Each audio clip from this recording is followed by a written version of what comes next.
Brought to you by Penguin.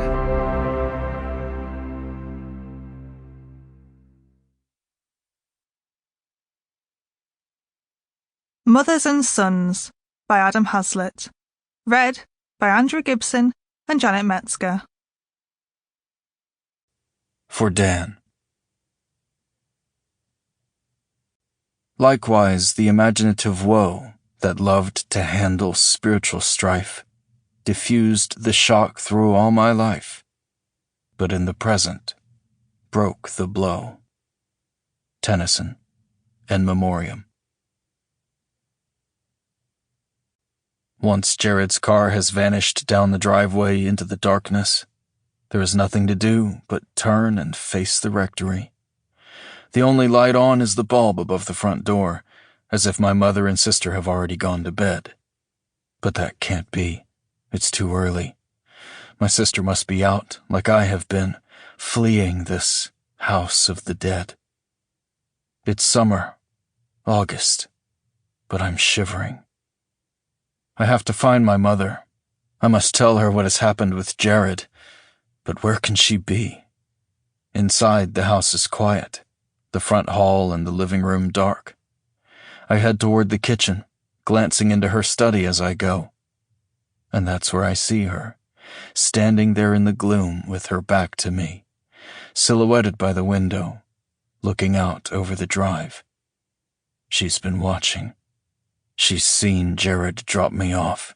She's heard me into the house, heard me enter this room. She must have. But still she doesn't move. My mother, the priest. My mother, the widow.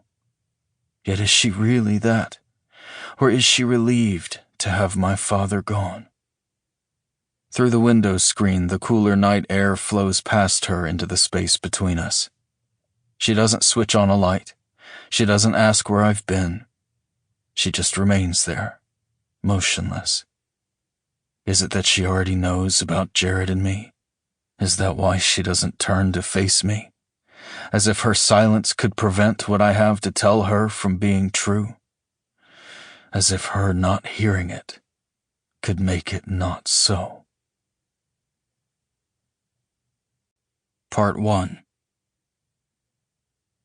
Judge Manetti calls out a name. Dovgal Matvey? And a white guy, mid-20s, gray sweatshirt, gold chain, makes his way into the enclosure. He's got a legal aid lawyer with him. The home address is Staten Island. His lawyer concedes his client received his notice to appear.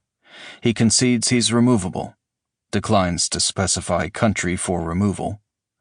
Why make the government's job any easier? Judge Manetti designates Belarus. He's claiming asylum, failing that, withholding of removal, failing that, Convention Against Torture. Callahan, the Department of Homeland Security lawyer, points out Dovgal has a theft conviction, so he's expedited. Manetti leafs through her calendar, a sheaf of wrinkled dot matrix printer pages stapled at one corner. Silence in the courtroom, as the judge peers through her reading glasses, searching for a date for the merits hearing. He will need an interpreter. Manetti's got a Russian booked on a Wednesday in 3 months.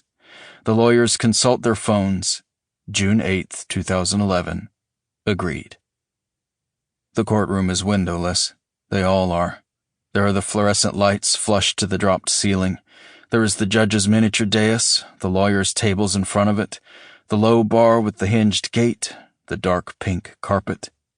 Respondents and their counsel cramped on benches either side of the gallery aisle, awaiting their turn. No one's allowed to use their phones. All we can do is watch and listen. Beside me on the bench, Sandra Moya whispers something in the ear of her 14-year-old son, Felipe.